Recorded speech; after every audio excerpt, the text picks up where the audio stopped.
And, you look at what Dan Campbell, what he's done and how he's built this team and how he's built it all on facing adversity, not backing down, and it's all on grit. The team, the city is built on grit. This team is a perfect representation of the city of Detroit, Michigan. Now, you went home last week. How was the atmosphere? What was it like? What an incredible game. The Vikings put up a fight. Yeah, they did, and unfortunately, Justin Jefferson, man, he got loose a little bit a couple times. However, they've got their hands full this week. You had Justin Jefferson, you had Jordan Addison last week. You've got Nakua this week. You've got Cooper Kupp, and then you have that, the running game with Kyron Williams, and then Stafford can get that ball to everyone. So this is going to be a tough task. However, that atmosphere last week, it was great. It was. Unfortunately, it was a game that they kind of knew no matter what they were going to be that number 3 seed. However, had the refs made the correct call when the reported eligible of Terrell Decker, they would be the number 1 seed because the Niners ended up losing. However, but with this playoff game, this playoff atmosphere, a playoff home game, I would expect it to be loud and crazy, and I would expect them to rattle Stafford a little bit. All right, let's break down the Lions' key to victory the way I see it, the way Mike sees it, offensively, as the Lions, since 1903, step into the playoffs, Mike. Offensively, what do the Lions have to do to win this game? I think they just need to continue doing what they have in the past, have a solid run game. Last week wasn't the running performance that they wish they would have liked to have had. However, they've got that two-headed monster. They got Jahmyr Gibbs. They've got David Montgomery. He's the power back. Jahmyr Gibbs is that explosive back that can kind of, every time he goes to the edge on that outside, you're like, I don't know, and all of a sudden he turns the corner and he's lightning in a bottle. Now, will they have Laporta this week, the tight end? Yep. Arguably one of the best tight ends in the league, best rookie tight end by far. He blocks well. He catches the football well. He knows how to get open. You have Amon-Ra St. Brown, Pro Bowl snub, best some of the best. Does he have something to prove this week? And he does. And he got drafted late. He holds that chip on his shoulder. That's what drives him. That's what fuels him. And it should. And now he gets the Pro Bowl snub, and he well-deserved, well-earned it. The guy makes every catch out there, goes over the middle, takes the hits. Really love his game. Got to get him the football. And then you have the other pieces. You got maybe Jamison Williams, is he back? You've got Josh Reynolds. You've got a bunch of pieces that can fill the void. But the key is winning the battle up front with that O-line. Is the O-line going to be fully healthy? Because they've got the best offensive line in football. That's what I want to get to. If they're healthy. Look, if you're a connoisseur of old-time Lions offensive play, defensive line play, going back to, Alex Karras and the old boys, I tell you what, you got to love what this offensive line is doing. Mike, technically, the way I see the Lions offensive line, they are perfect in what they do. Their hands are in the right place in the middle.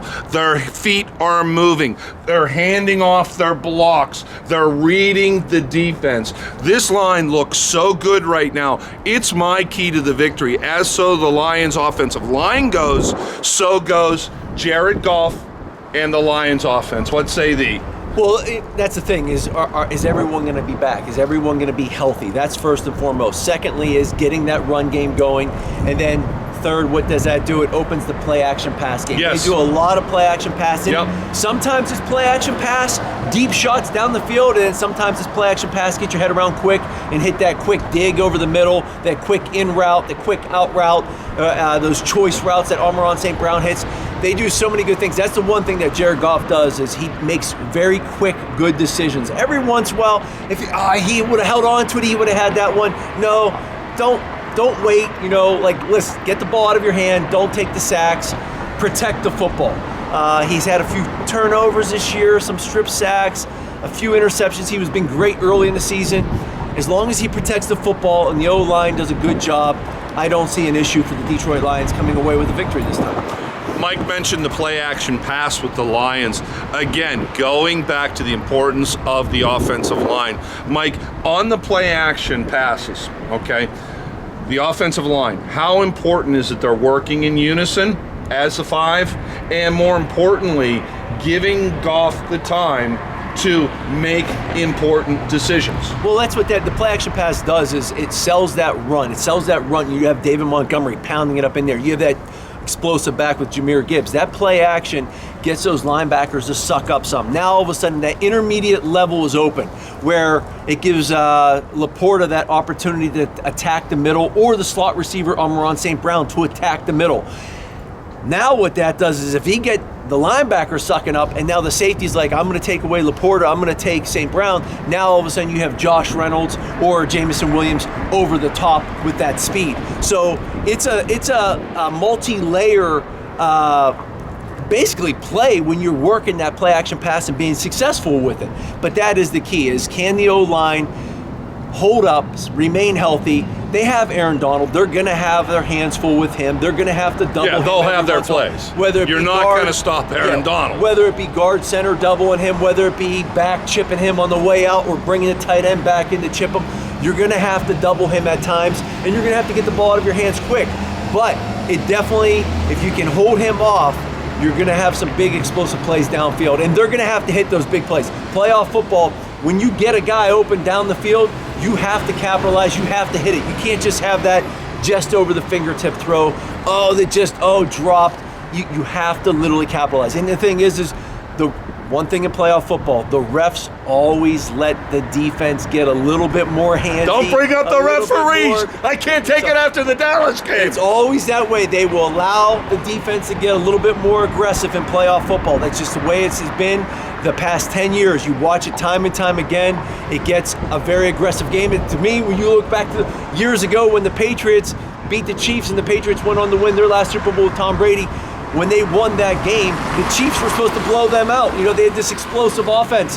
The Patriots, very physical on defense, kept them at bay, pounded the football, 21 personnel, ended up coming away with the AFC Championship and winning the Super Bowl that year. So you always have to be aware of how the defense, or how the referees allow the defense to be a little bit more aggressive. And so with that being said, the Detroit Lions defensive backs, you know, they've struggled a little bit in the secondary. However, they need to be a little bit more aggressive, a little bit more handsy, and not give up the big plays. I'd rather have the penalty than the big play.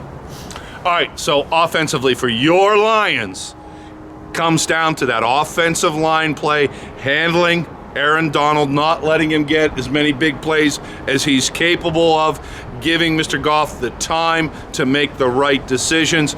Look, as far as I'm concerned, if Laporta can walk, the kid's gonna play.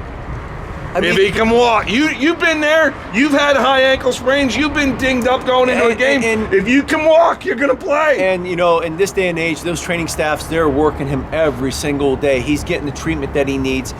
Yeah, it might not be 100%, but he's gonna feel good. The adrenaline's gonna be going. Maybe a little help here and there might take that pain away, but I think he'll be able to play and get out there.